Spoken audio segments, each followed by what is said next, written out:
Hello and welcome to this video. I'm Nishant from Examerly and today I'll be talking about economics.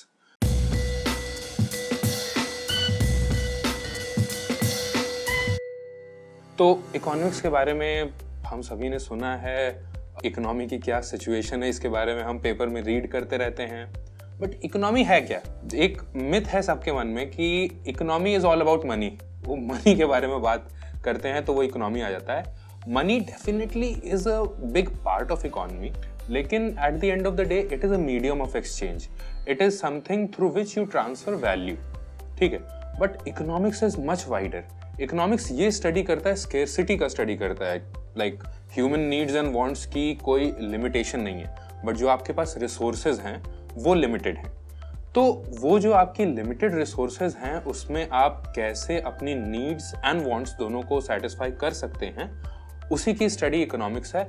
और because economics eight an individual level भी काम करती है और eight an institutional level या as an organisational या national level भी काम करती है, तो मैक्रो एंड माइक्रो इकोनॉमिक्स दोनों ही पर्सपेक्टिव्स इसमें आ जाते हैं। और वैसे उसके अलावा भी बहुत सारे पर्सपेक्टिव्स हैं।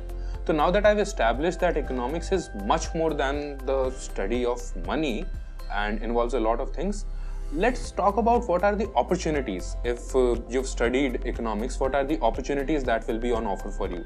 So the first one, and one about which very few people know, is becoming an actuary.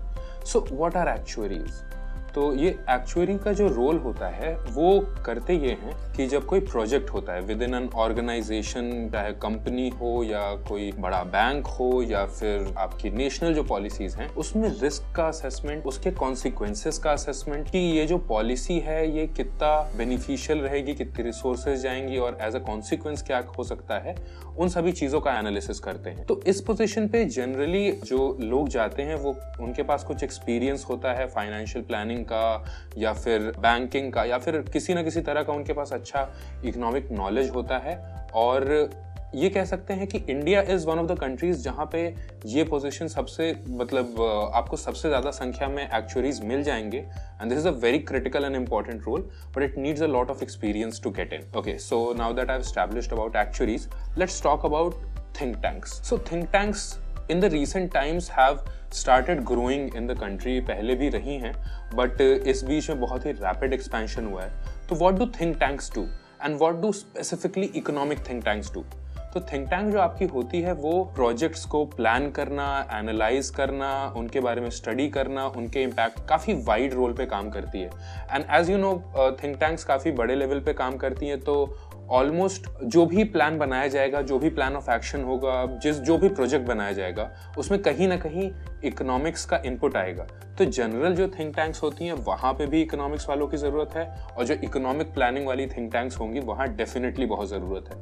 Think tank के साथ आपको बहुत ही ज़्यादा डाइवर्स फील्ड में काम करने को मिलेगा, प्राइवेट में भी, गवर्नमेंट में भी। एक तरह से आप कह सकते हैं think tanks are the extension of specialization that the government sometimes uses. Like government ties up with a couple of think tanks when they need deeper research on some areas. So think tank के साथ आप directly या indirectly कह सकते हैं कि you will get to contribute to national development also. So that's about think tanks. After this, let's talk about becoming a credit analyst. तो जो credit analyst होते हैं वो क्या करते हैं कि banks and different organizations जो कि लोगों को loans देती हैं, पैसा देती हैं, वहाँ पे वो individuals का और साथ ही साथ कंपनीज का एनालिसिस करके ये बताते हैं कि ये पर्सन या ये कंपनी कितना लोन इनको दिया जा सकता है और उन पे क्या इम्पैक्ट पड़ेगा, जो बैंक है उस पे क्या इम्पैक्ट पड़ेगा, और if they are capable of paying off the loan and what are the situations under which वो लोन में भी पे ऑफ नहीं कर पाएंगे तो उसका क्या इम्पैक्ट होगा। सो जनरली ये क्रेडिट एनालिस्ट आपके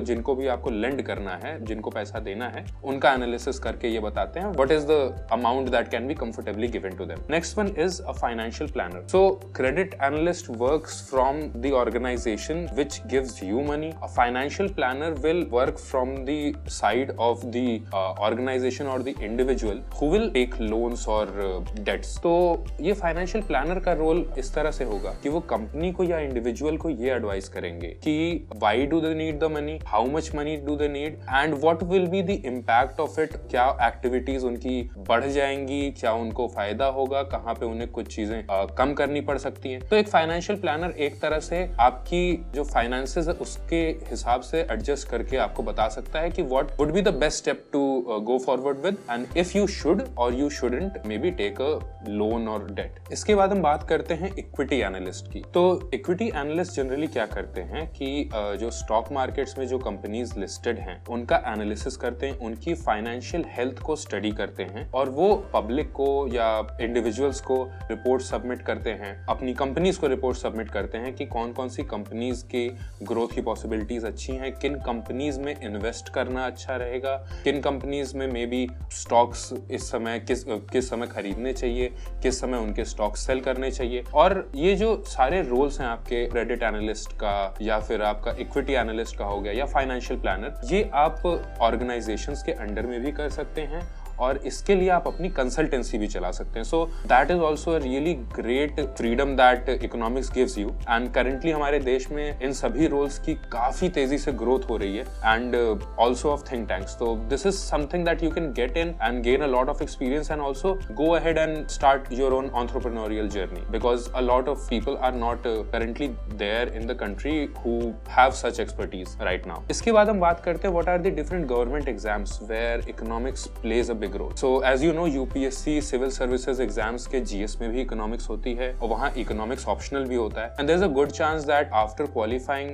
it if you get into the IRS or you get into IAS you will get a lot of opportunities to work in a field that is directly or indirectly affected by economics, so that will be a really good knowledge to have. उसके अलावा UPSC also conducts the Indian Economic Services exam that is specifically for people who are from the economics field. Other than that exams like RBI, Grade B, SEBI, NABARD and SBI specialist officer, like a lot of banks, government banks conduct exams for specialist officers where they need people who have a solid knowledge of economics. And as you know economics as a field has a lot of things going on, it is a growing field, तो research की possibility हमेशा ही रहेगी।